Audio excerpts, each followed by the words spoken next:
Do you have that one friend who seems to know an insufferable amount about a lot of random subjects? The person who chimes in with the odd and sometimes highly disturbing fun fact. Well, my name is Carly, and I am that friend.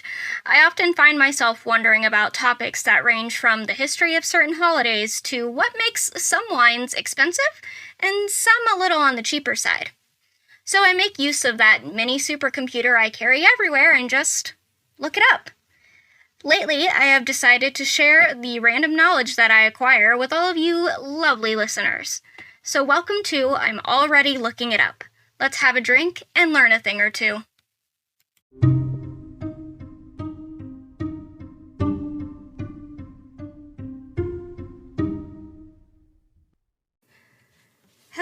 Hello. You're listening to I'm Already Looking It Up, the podcast where I, your host, research a random topic and tell you, my lovely listeners, all about it. So without further ado, let's get started. Alright, so today's topic is gonna be kind of different. I guess they're all different topics, but today we're going to be talking a bit about rare video games. This was suggested to me by someone as an idea, and I thought it would be an interesting kind of look into kind of like how, video games and everything, they become such a major part of our world in such a short amount of time. It's so interesting to see how these have raised in value and why we can't get them anymore for certain reasons and all that. My only thing is I wanted to try and find less like monetarily rare, like really expensive rare video games, and more like games that are hard to find for one reason or another, whether it was because they were banned somewhere or they're almost like mythical in their existence, but they do exist. But I couldn't really find that, so hopefully that's something I can do in another episode where I talk about just kind of like maybe I could do something like gaming mysteries or something along those lines. But it's a topic that really interests me to just like talk about weird, mysterious things, especially in the modern world, and trying to understand them, but also just kind of letting some things be mysterious and fun. So, but for today, we're going to mainly be talking about rare video games that are expensive because they are so hard to find. And I just think it's a cool topic, especially with how many games get remastered or remade nowadays. It's interesting that some of these really popular ones don't, but also it makes sense because gaming has evolved in so many ways. You can do so many things. Just this morning I was playing Saints Row and talking about how it was probably really good for me to start playing this game, and I bought it, I got it because it was really cheap on sale on Steam, but that it was really good for me because it's not a game that I would normally gravitate towards, but I kind of was over it with my other games. I would sit there and be like, well, I want to play something, and I would kind of go through my regular list of things to play, and none of it sounded appealing to me. And then I saw that Saints Row was on sale, and I got kind of excited because Saints Row is a really silly Grand Theft Auto type Grand Theft Auto sort of game, and it's kind of fun to play. So I don't know. I was thinking it would be good for me to just kind of like break out of that rut of nothing I play sounds good.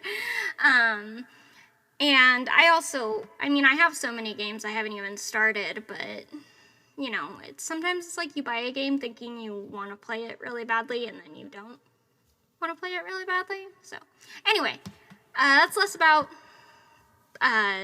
what this episode is about, but this is mostly, again, talking about just like rare games that are rare because they're hard to find for one reason or another. So I've got another list that I pulled for you guys. So we'll just kind of start going down. I think most of these list how much they're worth, which I also find kind of interesting and fascinating. So the first one on the list, and this goes from 10 down to 1, and then after that I think I've got another one. Yeah, I do. Okay. So these are supposed to be like the top 10 rarest video games to find. So we'll just go through this list. The first one, number 10, is Tetris for Sega Genesis Mega Drive. You might think Tetris is pretty easy to come by, especially considering how popular the game is. You're not wrong. However, a working game cartridge of Tetris for the Sega Genesis / Mega Drive is extremely valuable. Why so? Legal reasons. Only 10 of these cartridges were produced because Nintendo at the time had exclusive rights to Tetris.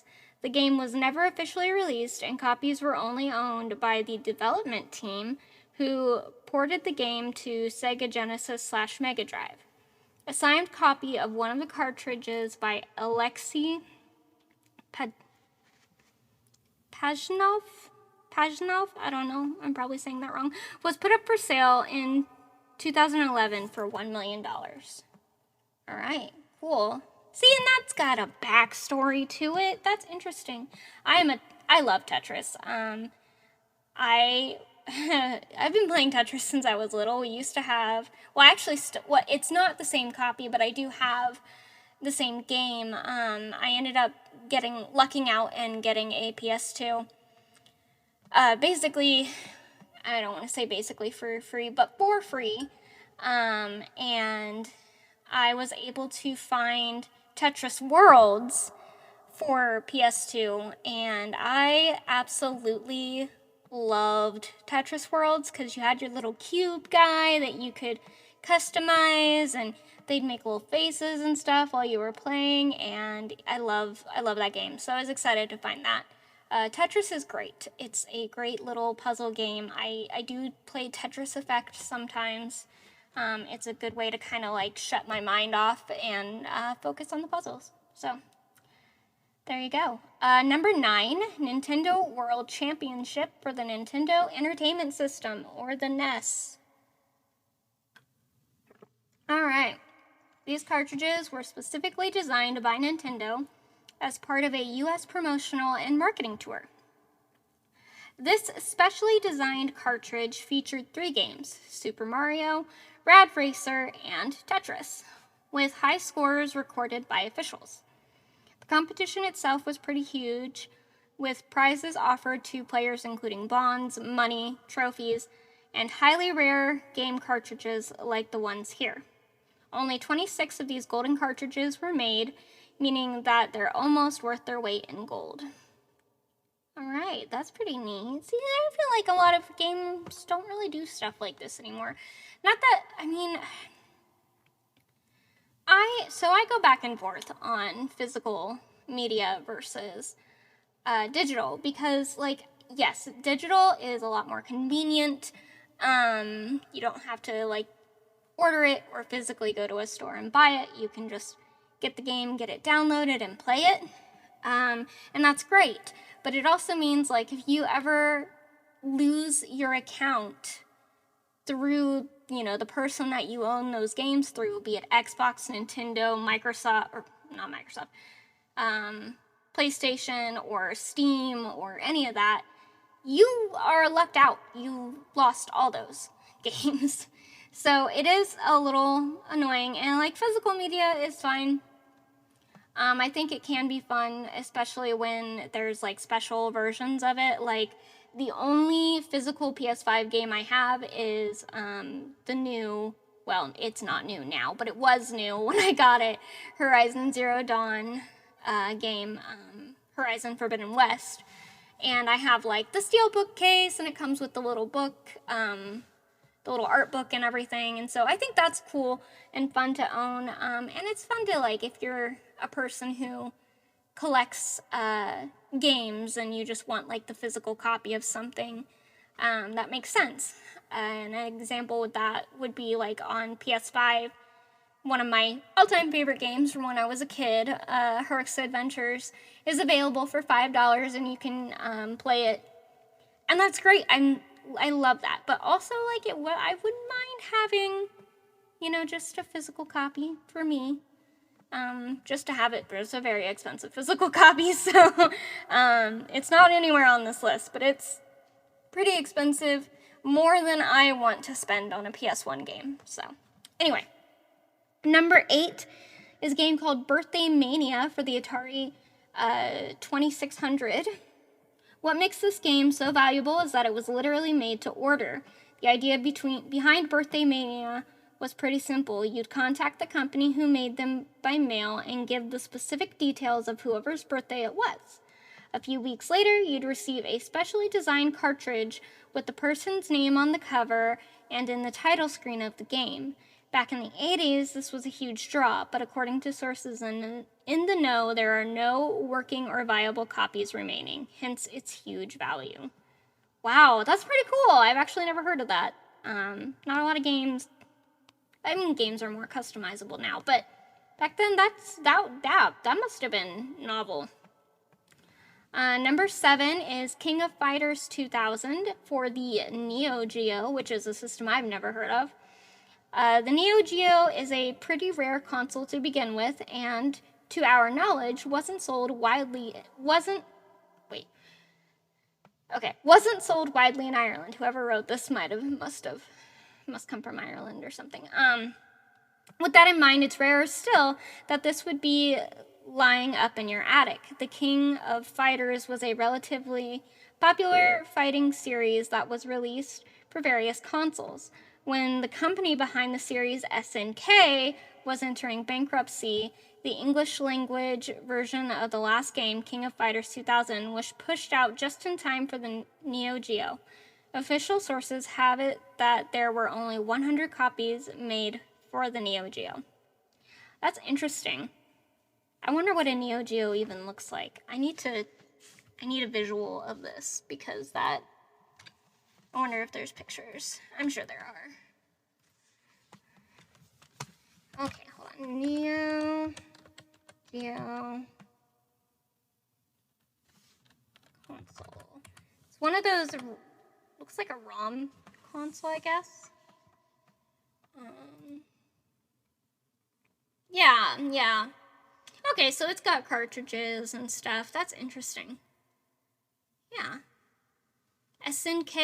And I also know a little bit about SNK because I bought one of those fighting games for funsies. It was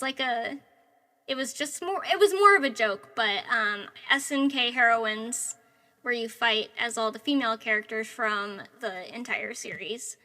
I bought it as a joke, played it a little bit, and then I think I gave it to one of our friends. But yeah, that's interesting though, because, yeah, I mean, again, the Neo Geo, that's something I've never heard of before, and I wonder how popular it was in general. But the fact that the fighting game is the most well-known on it, or, they only had official 100 copies made. Makes sense because of the company. Anyway, before I start rambling. The next one is Wrecking Crew for the Nintendo Entertainment System, or the NES. Wrecking Crew was bundled with the NES on its release, but for whatever reason, it didn't become all that popular and was never really picked up by early players. In the interim, Wrecking Crew has become hugely sought after by collectors for this factor. It was also one of the most least known Mario games, as players controlled the plumber as he attempted to destroy large portions of a castle.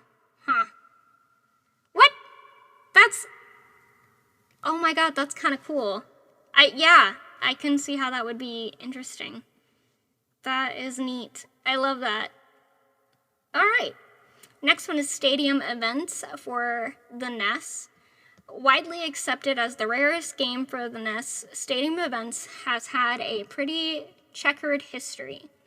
In 2013, a woman purchased the game in a Goodwill/secondhand shop in North Carolina for $7.99. Upon discovering its rarity, she sold it at auction for $12,000. Do the math on that one. The game is, however, relatively more common in Europe, as the game was distributed in West Germany and Sweden throughout the 80s. PAL versions, that's the European version, have sold for in and around 1,500 to 3,000 euros. All right. Doesn't say what it's really about, but interesting. Superman for the Atari 2600. Superman for the Atari 2600 was a reasonably popular game, so it's entirely likely that if you have a copy of this game in the attic, it's not particularly valuable. However, if the writing on said cartridge is yellow and it has the word Sears Telegames on it, congratulations, you've just found one of the rarest games ever created and easily one of the most valuable. Factory-sealed box copies of the game can sell for tens of thousands, but even a regular unboxed copy of the game, the Sears Telegames picture-labeled version, can get you around $300. Super neat. Love that. I love it when it's just like a change in label or something like that. That's super interesting. Next one is Blockbuster World Championship 2 for the Sega Mega Drive/Genesis. For those under the age of 25, Blockbuster was a huge rental chain that operated across the world. There was even a couple here in Ireland that rented out videos and video games. This cartridge was created by Sega and Blockbuster and contained a copy of NBA Jam Tournament Edition and Judge Dredd. The cartridge was like the previously mentioned Nintendo World Championship, used for gaming competitions throughout the 90s. It's believed that only 2 or 3 copies of the cartridge exist, hence their value. All right. Interesting. I like this concept of like some cartridges only being made just to keep scores. That's pretty cool. Number 2, Super Mario Bros., the Asian version for the NES. Sure, if you had a NES back in the day, you had this game. However, only a very small number of cartridges were made with specifically designed Chinese lettering and English lettering. It's understood that the cartridges were specifically made for the Hong Kong market, where bilingualism between English and Cantonese was quite common. These cartridges, however, weren't that common at all and fetch a hefty price at auctions. There you go. Keep a lookout. All right, and the last one on this list, number 1, top 10, is Gamma Attack for the Atari 2600. It doesn't get much more rarer than the Gamma Attack. How rare are we talking? This is literally one copy. There's literally one copy of this game ever made, and it's in the hands of Uber collector Anthony DiNardo. The game, which was created by a short-lived studio called Gamation Products, only made peripherals for the Atari 2600. The game itself was long considered to be a myth. However, a copy was put up for sale on eBay in 2008 for the princely sum of $500,000. That's right, $500,000 for a game cartridge. All right, I wonder how they only got one cartridge out. It's interesting. I have to look more into some of these, because some of these are very interesting. So for the next article, I did kind of go through and try to pick out the ones that were already talked about. So hopefully there's nothing on here that I've mentioned already. But we'll see.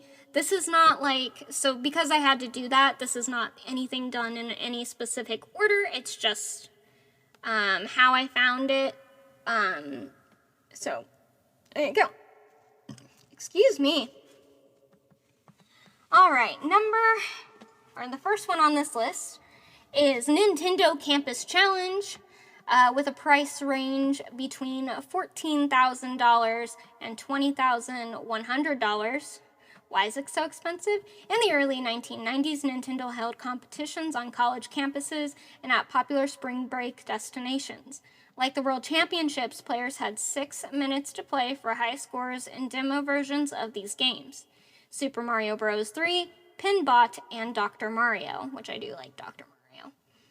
Most copies of the game were destroyed after the competition tour ended, but one Nintendo employee kept his cartridge and sold it to Rob Walters at a garage sale in 2006.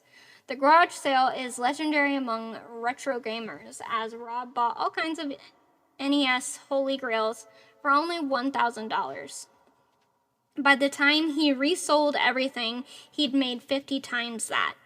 Part of that, $50,000, was the Campus Challenge cartridge, which went for $14,000. Shortly after, the buyer of the cartridge, collector J.J. Hendricks, turned around and sold it on eBay for $20,100. As far as anyone knows, it's the only copy of the game in existence. All right. There you go. That went back and forth quite a bit. The next one is Extratainment Mountain Bike Rally and Speed Racer for the combo cartridge, I'm guessing is what that means. Price range is $1,500 to $3,700. Why is it so expensive? Back in 1994, the exercise equipment company Life Fitness released the Extratainment system. Exertainment, sorry. As the cheesy name implies, it was a combination exercise bike and entertainment system with a TV screen built into the console. That's innovative. Now, gym rats could watch regular cable television, Life Fitness exercise programs, or play games on the built-in Super Nintendo using specifically designed controls split between each handle on the bike. That would be so distracting. I would stop pedaling. Kind of cool, though. This is so... Okay, so there's a little more to this, but I just want to say, fitness games are so interesting as well. I think they're a fascinating way to look at how, in kind of the modern world, how we try to gamify everything, which is the concept that basically, like, in order to achieve a goal or something, we have to turn it into a game. So, like, they made Pokemon Go, hoping it would get people outside and walking more. And, we have the Wii Fit to try and get kids up and moving and not just sitting down playing games and stuff, which, I mean, is fair. I actually really enjoyed the Wii Fit. But I also have a boxing game on my Switch that is supposed to teach me how to kickbox and everything. And I've only played it like 2 or 3 times. I like it. It does give me a great workout. But, when I come home from work, it's not the first thing I want to do. I should get back into that because it was fun. But yeah, so fitness games are so funny to me because it's like, I know most of the time I buy them with the best intentions of playing them, and maybe it's just me, but I'm sure I'm not the only person who does this. I buy them with the best intentions of playing them to help me, at the very least, not just lose weight, but keep my activity up, make sure I'm not like, most of my job revolves around me sitting at my desk most of the day, so I'm not up and moving around, so it's just nice to have something that I can be like, oh yeah, this will be helpful in me, like, having activity at some point during the day. I also ended up buying the Ring Fit when that came out, and that is really fun, but it is a hard workout. Like, they are not kidding when they say, like, full body, you're gonna be working out during that. So I used to try to do that one once a week, but again, kind of fell off the wagon. So, but we try to gamify everything. We set these goals, and, we have to, like, make ourselves get a little reward for some goals and all that stuff. And, like, I've done that with my routine, my daily routine, trying to remember to keep my hygiene up and brushing my teeth and all that stuff, which should be stuff kind of ingrained in me. But it's not. I just sometimes just don't do some of that. So we do, as a society, we really do try to gamify everything. And it's okay, and it's not at the same time. Because, if you turn everything into a game, everyone expects a reward for doing, what they do. Or not, I guess not everyone, but some people, that becomes their only motivation to do anything. And if there is no tangible reward or one that they can get that instant gratification from, it can be really hard to keep going with something. Like, I know with me, with losing weight or exercising, I used to use, and I really should use it, I really need to get back into working out. But with losing weight and exercising, I used to have, I still have it, an infinity hoop. And with that, obviously, like, losing weight is something that takes time. And it, I actually loved using this thing, but yeah, it does take time. You have to just, like, understand that you're not gonna be, thin the very next day or have lost 20 pounds or whatever your goal is the next day. So, like, I had to make it my goal to be like, okay, I'm gonna do, I don't know, so much time on this. And then next week I'm gonna up my time and see if I can do it. Or, like, trying to do the infinity hoop without the ball stopping once in a set amount of time and stuff like that. So yeah, we do gamify things a lot. And exercise games are a big part of that, I think. So I just think they're fascinating and interesting how they work a lot of the times. And they do, honestly, if you keep up with some of this stuff, it does work, but you have to keep up with it. So anyway, back to what I was talking about. I went on a rant there. I'm so sorry. There were 2 games made specifically for the entertainment system, Mountain Bike Rally and Speed Racer, based on the popular Japanese cartoon. While Mountain Bike Rally was available as a standalone cartridge, Speed Racer was only available as part of the combo cartridge that also included Mountain Bike Rally. Gym owners could buy either of the cartridges with the Extertainment cycle, but they could be purchased through retail outlets as well. Of course, the bikes were expensive and very few people had one in their homes, so the retail versions mostly went unsold. As the entertainment cycles were replaced by newer equipment, most owners simply threw the cartridges away since they weren't compatible with the regular SNES. Naturally, this means they're pretty hard to come by today. While a loose copy of the Mountain Bike Rally cartridge sells for about $25, a factory-sealed retail copy can go from anywhere between $50 and $350. But it's the combo cartridge that is especially valuable, with completist SNES collectors bringing in over $1,500 for loose cartridges and nearly $3,700 for factory-sealed copies. All right. That's interesting, though. I actually had never heard of that either. Some of these I've never heard of. That's kind of cool, though, that they actually had that.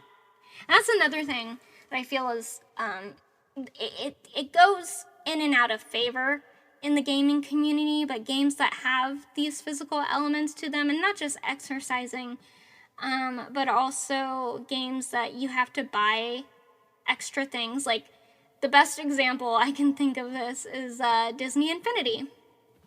Now, Disney Infinity was a lot of fun.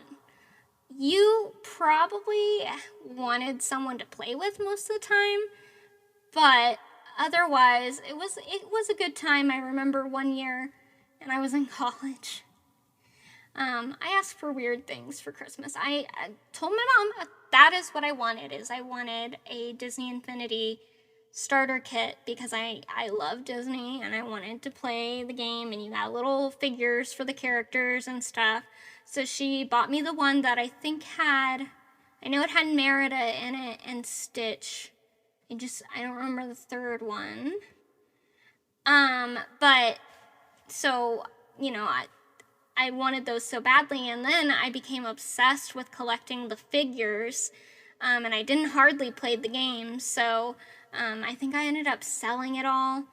I sold my the game, a copy of the game, and all of the figures, and the little pad that you put the figures on. I sold it for, I don't know, I want to say maybe $50 altogether or something. I didn't make much off of it, I know that, but yeah, I mean, it was fun, but again, you become kind of obsessed with the collecting of it rather than like the actual playing of the game. So I don't know, it's interesting to see that even then there were still games with these big physical elements to them, and this when it talks about how the bike that this came with got pretty expensive, which I only imagine with a game console and Nintendo, a game console and a TV attached to it would be. But I find it interesting that, like, it's a lot like Guitar Hero or Rock Band. When we were kids, my parents, my brothers had birthdays really close to each other. And so they usually got, instead of two separate gifts, and then sometimes they got separate gifts, but, they usually got one big birthday gift. That was something kind of expensive and even, like, everyone could enjoy. And typically it was a game console.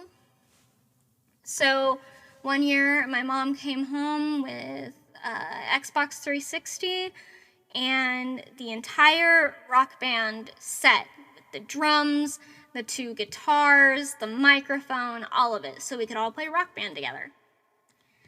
And we would do that, for a little while. It was a lot of fun, and then we just kind of stopped. And we just never really picked it back up again, and I feel like that's a lot of the same that happens with games like this, where it's like you're gonna start and it's gonna be great and you're gonna love it at first, and then after a while it's kind of like, I don't want to keep doing this. So but really interesting. I think that this game in particular, it brings up a whole bunch of things that are just interesting in the world of gaming in general. Alright, so the next one is called Super Copa. I've never heard of this. The price range for it is $400 to $6,900. Nice. Why is it so expensive? The story of Super Copa is a bit confusing for collectors.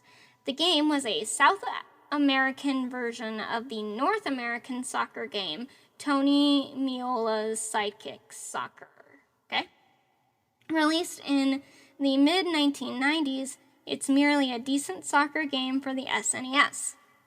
Although it was available in South America through a distributor named Playtronic, there is a second version of the game with a different box and label artwork that doesn't include the Playtronic branding anywhere. This has led some to speculate that it was also released in North America by a different company, American Softworks. Whether it was released here or not, the alternative version of the game is hard to find, so naturally, collectors are clamoring for it. So much that bootlegs from Brazil have started cluttering eBay, making buyers wary of spending too much on loose cartridges.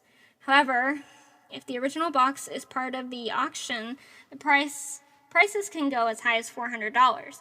And if the auction is a factory sealed and exceptional condition, it could fetch as much as $6,900. So interesting how I guess it's bragging rights in the collecting community when you get something that rare. I personally, I consider myself a collector, but it's just of things, that I like. So, my Funko Pop collection is getting out of hand, but it's mostly, it's stuff I like, stuff I enjoy. So I think that's fascinating how people are for collecting. It's like they need to go for the rarest thing. Alright, so the next one is the Nintendo Power Fest 1994. Price ranges from $10,000 to $10,988. Much like the Nintendo Campus Challenge, 1994's Nintendo Power Fest was a traveling competition where the best SNES players across the United States got to show off their stuff on timed versions of 3 different games: Super Mario Bros., The Lost Levels, Super Mario Kart, and Ken Griffey Jr. Presents Major League. Alright. The person with the best score from each city was later invited to come to San Diego and compete at the Nintendo World Championships too. For the tour, 33 specially designed cartridges were produced.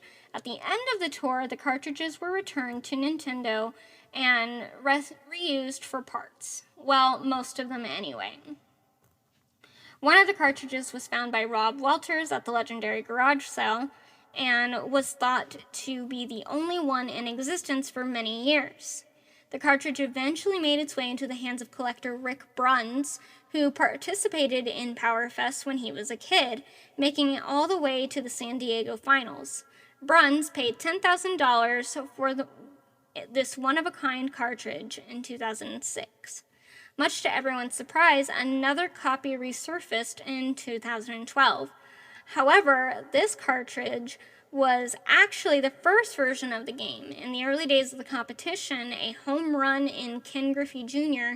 was worth 10,000 points, which wasn't a lot in the grand scheme of things. So Nintendo found that most players focused on the Mario games to rack up points and neglected the baseball game. To convince players to take Griffey more seriously during the finals, they changed the score to 1 million points for a home run. Bruns had a 1 million point copy of the cartridge, but the new one was a 10,000 point version. The second Power Fest cartridge was sold in January 2012 to J.J. Hendricks for $12,000. Hendricks turned around and put it on eBay in 2013 and received bids up to $23,100.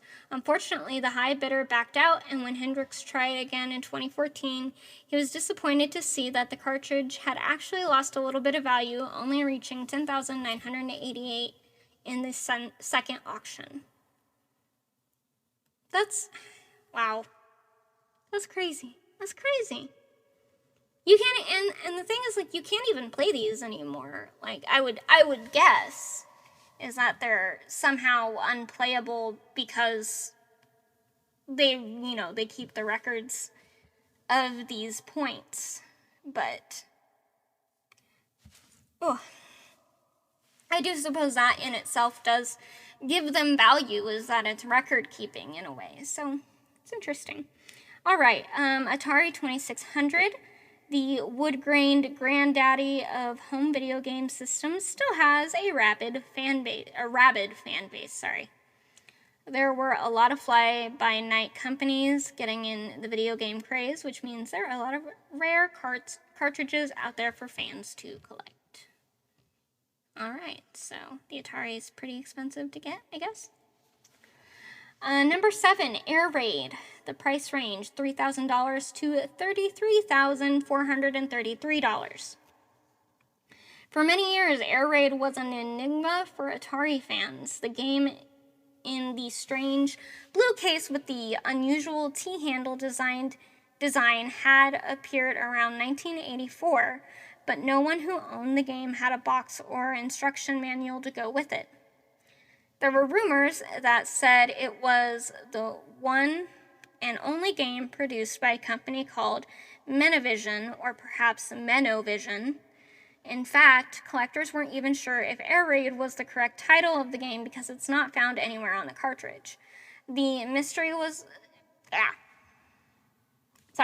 as well as the fact that there were only 12 known copies made it a must-have for serious Atari collectors.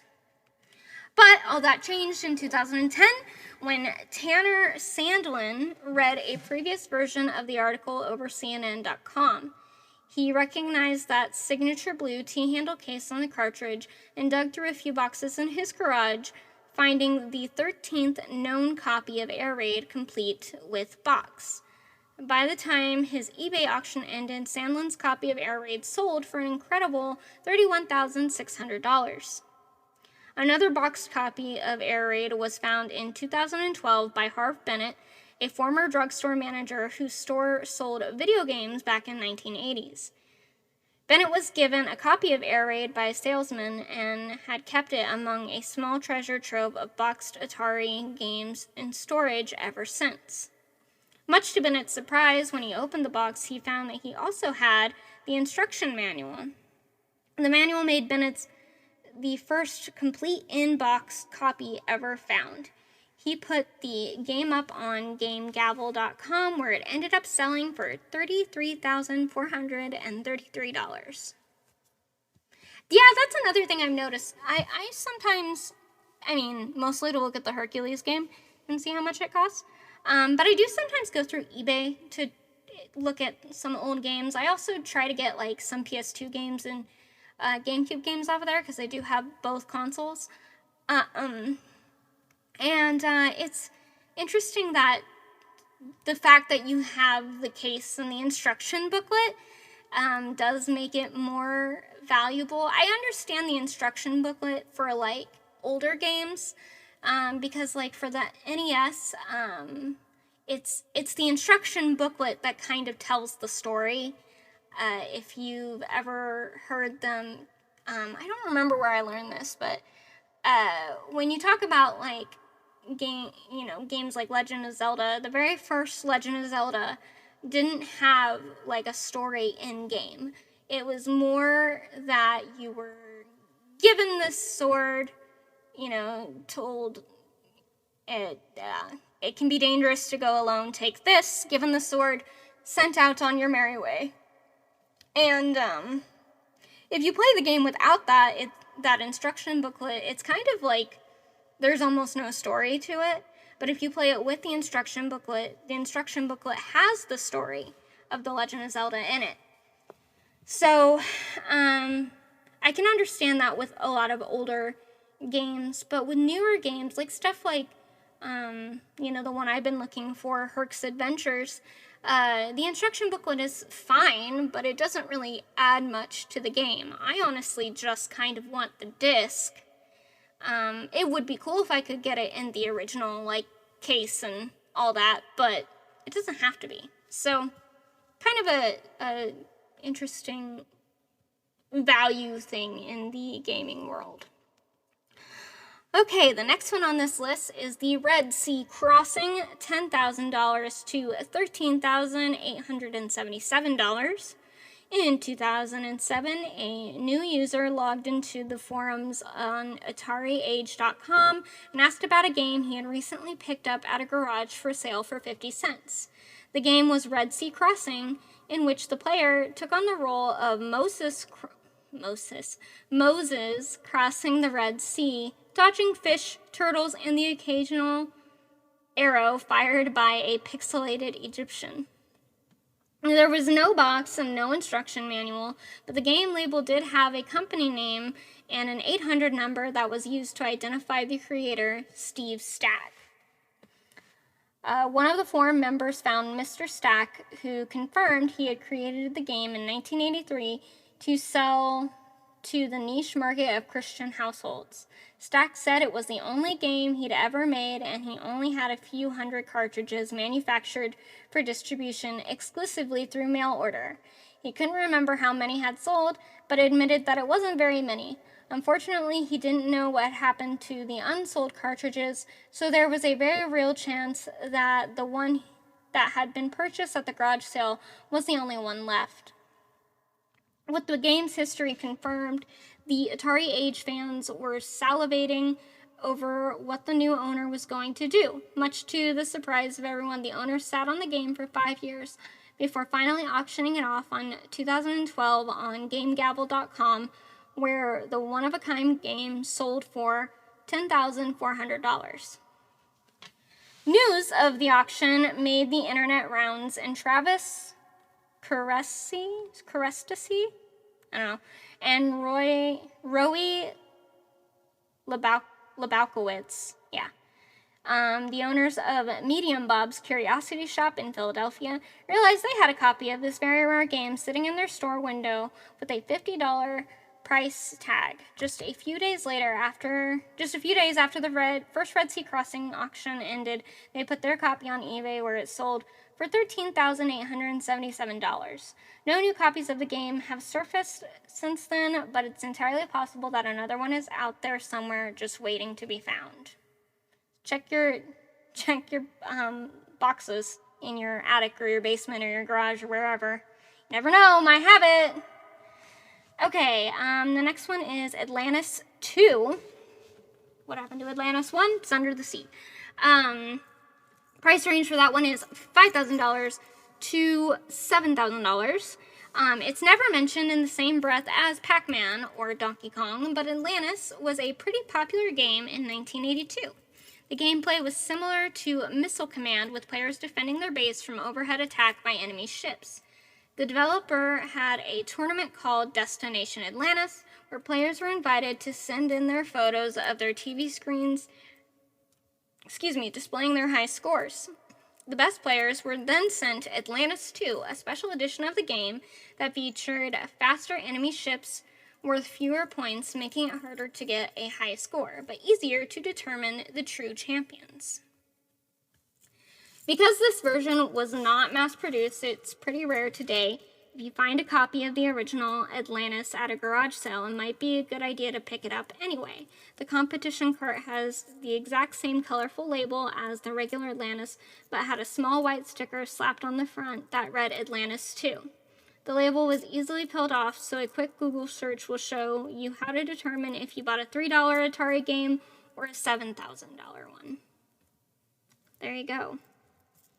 I think this is the last one. Okay, so this is the last one, and it's really funny to me that this was on this list because it's a notoriously terrible game.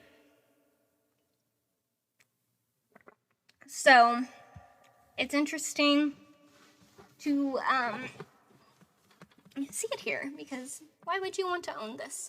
Well, the very last one on this list, E.T., the extraterrestrial, for, I believe, the Atari? Yes. So, it can be valued at $5 to $1,537. Why so expensive? There are actually more valuable Atari games out there, but this one is a bit unusual, so I'm throwing it in as a bonus for you. The Atari video game adaptation of Steven Spielberg's blockbuster film is often considered one of the worst video games in history, and is usually credited with bringing down the entire industry in 1983. The story went that Atari had so many unsold copies of E.T. that they had no choice but to bury them all in a landfill in Alamogordo, New Mexico, hiding their shame for eternity. That is, until the games were dug up in April of 2014. The game's terrible reputation has become legendary among gaming enthusiasts, so much so that the copies of E.T. that were unearthed from the landfill are now ironically considered collector's items. In all, 792,000 games were excavated, not just E.T., but also dozens of other Atari titles like Missile Command, Asteroids, and Defender, and are now the property of the city of Alamogordo. To sell hundreds of the cartridges on eBay, with many of the rest being around the world, the first round of 100 games went live on eBay in November and brought in with the highest bid coming from a mangled copy of E.T.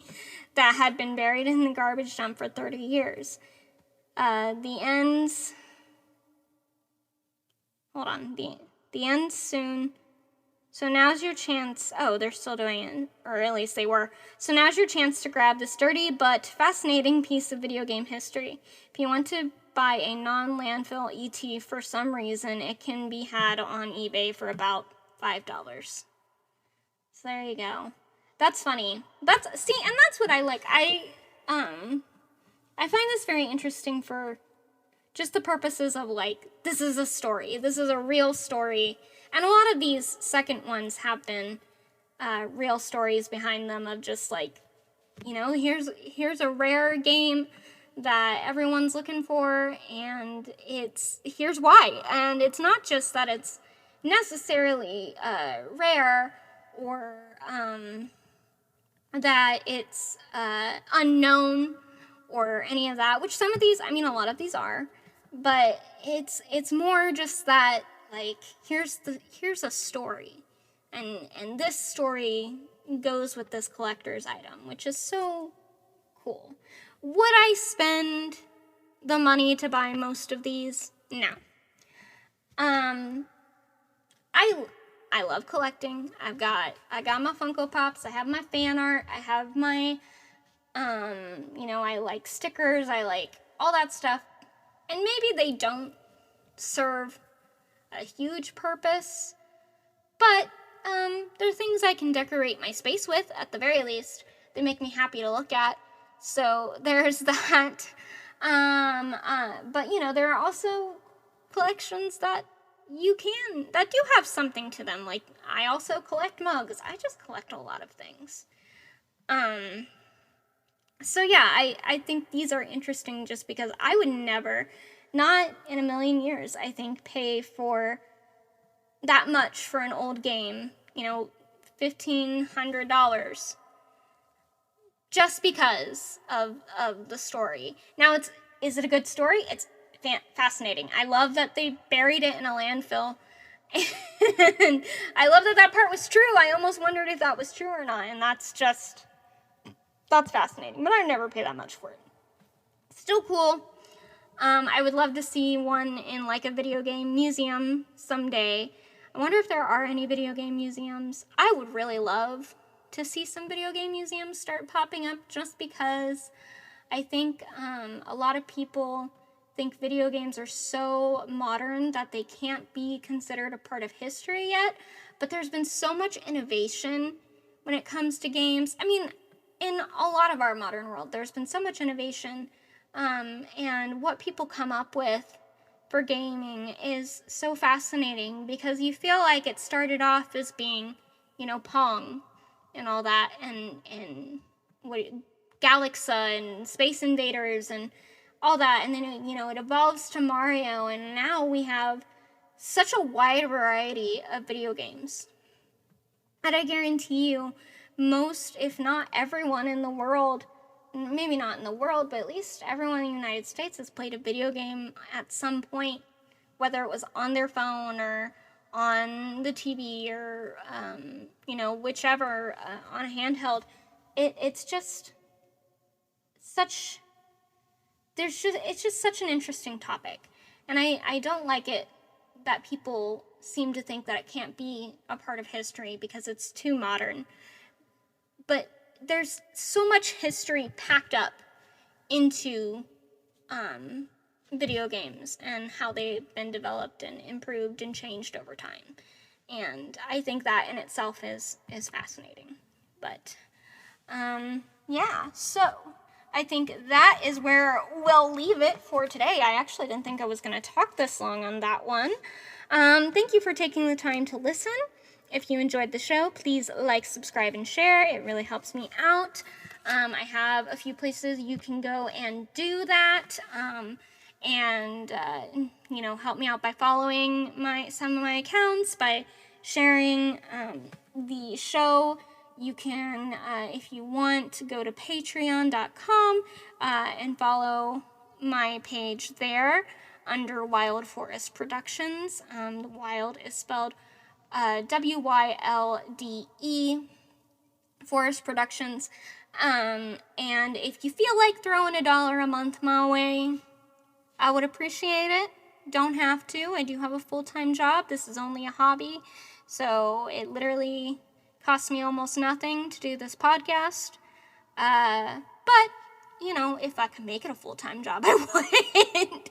I love doing this stuff. But yeah, if you want to support me for $1 a month, that'd be cool. 25 cents an episode, basically, if I can get back on a schedule where I have 4 episodes a month.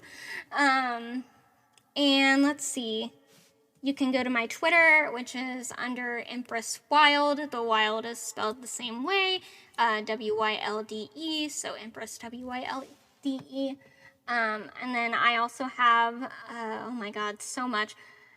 I have an Instagram, 2 Instagrams, both under those 2 names. Also 2 Facebook pages. One of the Facebook pages isn't Empress Wild, it's Empress Crafts and Design, because I also have an Etsy, which you can also check me out there. So I'm all over the place. I have links in the description, so be sure to check those out. Yeah, otherwise, thanks again for listening, and I will see you next time. Boy! Thank you for listening to I'm Already Looking It Up. If you're enjoying the podcast, please like and subscribe. If you'd like to support the show, you can go to my Patreon at patreon.com/wildforestproductions. Don't forget to check out all the social links below. Thank you!